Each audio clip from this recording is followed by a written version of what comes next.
আজকের রেসিপি সিঙ্গাড়া। একদম খাস্তা খাস্তা সিঙ্গাড়া রেসিপি। এইভাবে যদি একবার বানান রেসিপিটা না পুরোপুরি খাস্তা হতে বাধ্য। একবার বানিয়ে দেখুন বন্ধুরা, এইভাবে এই পদ্ধতিটা অবলম্বন করবেন, একদম ফেটেও যাবে না, আবার খাস্তা হবে। শীতকালীন সবজি দিয়েই বানাবো আজকে রেসিপিটা। প্রথমে আমি এখানে দুটো আলু টুকরো করে ছোট ছোট করে কেটে নিয়েছি। এরপরে লবণ দিয়ে একটু সেদ্ধ করে নিয়েছি। আর নিয়েছি এক বাটি ফুলকপি ছোট ছোট করে কেটেছি।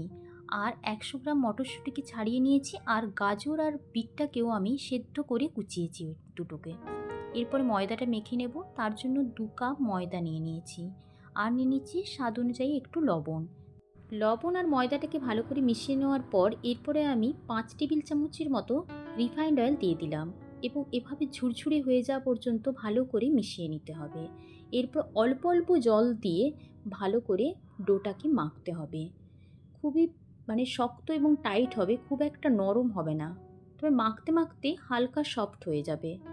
এখন দেখতে পাচ্ছেন একটু সফট হয়ে গেছে।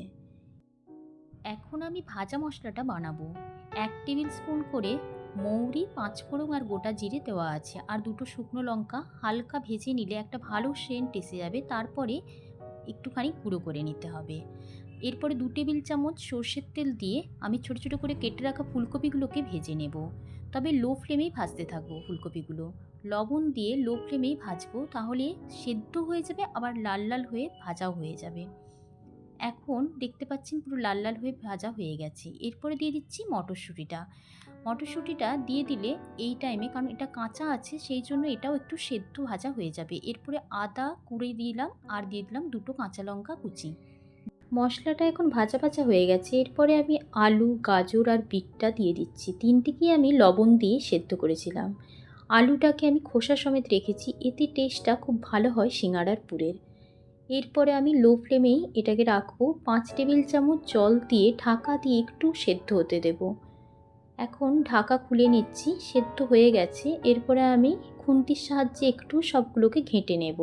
এরপরে 1 টেবিল চামচ চিনি দিয়ে দেবো, একটু মিষ্টি মিষ্টি হলে ভালো লাগে খেতে। আর ভাজা মশলাটা আমি দিয়ে দিচ্ছি। মশলাটা দেওয়ার পর খুব ভালোভাবে নেড়ে চেড়ে নেব। এখানে আপনারা চাইলে লবণ দিতে পারেন। আমি এখানে একটু বিট লবণ দিচ্ছি। বিট লবণ দিলে টেস্টটা একটু অন্যরকম লাগে। এরপরও ভালো করে মিশিয়ে নিচ্ছি একবারে। দিয়ে এখন সিঙ্গাড়ার পুরটা আমার পুরোপুরি রেডি হয়ে গেছে। এরপরে আমরা একটা লেচিকে গোল করে শেপ দিয়ে নিয়েছি। দিয়ে এরপরে আমরা করব লম্বা আকারে বেলে নেব। দিয়ে মাঝখানটা একটা ছুরির সাহায্যে একটু কেটে নিয়েছি। এরপর চারিধারে জল লাগিয়ে দিচ্ছি, যাতে করে পুরটা না বেরিয়ে যায়, খুব ভালোভাবে যাতে মুড়ে নেওয়া যায় সিঙ্গাড়াটাকে। দেখতে পাচ্ছেন একটা আঙুল আমি ভেতরে রেখেছি, রেখে খুব ভালো করে চেপে নিচ্ছি, না হলে পুরটা বেরিয়ে যেতে পারে। এইভাবেই চেপে নেবেন। এরপর চেপে নেওয়ার পর ভেতরে কিছুটা পুর ভরে নিচ্ছি। কিছুটা পুর ভরা হয়ে গেছে। এরপরে পিছন দিক থেকে আমি সামনের দিকে নিয়ে আসছি, তাহলে কি হয় সিঙ্গাড়াটা ভালোভাবে বসে। আর সামনে থেকে পিছনে নিয়ে গেলে তাহলে অতটা ভালো বসে না। দিয়ে খুব ভালো করে আমি মুখটা মুড়ে নিচ্ছি, যাতে করে সিঙ্গাড়াটা তেলে দিলে না ফেটে যায়। এখন আমার পুরোপুরি সিঙ্গাড়াটা রেডি হয়ে গেছে। এইভাবে আমি সব সিঙ্গাড়াগুলোকে গড়ে নিচ্ছি। সিঙ্গাড়াগুলো আমার করা হয়ে গেছে। এরপরে দেখতে পাচ্ছেন আমি তেল নিয়েছি, ডুবো তেলেই ভাজতে হবে। তেলটা হাত দিয়ে হাত ছোঁয়া গরম তেল নিয়েছি, হাত দিলে যেন হাতে না লাগে এরকম। একদম লো ফ্লেমেই আমি পুরো সিঙ্গাড়াটা ভাজতে থাকবো। এখন সিঙ্গাড়াটা একটু ভেসে গেছে দেখতে পাচ্ছেন। এরপরে কালার এসে যাচ্ছে হালকা হালকা, কিন্তু ফ্লেম বাড়ানো কমানো কিচ্ছু করার দরকার নেই, একদমই লো ফ্লেমে থাকবে সিঙ্গাড়াটা, তাহলে একদম খাস্তা মুচমুচে হবে। এই পদ্ধতিতে আপনারাও বাড়িতে বানিয়ে দেখবেন, একদম অসাধারণ হয়। বাইরের দোকানের সিঙ্গাড়ার থেকেও আপনার খুব ভালো লাগবে। ধন্যবাদ বন্ধুরা।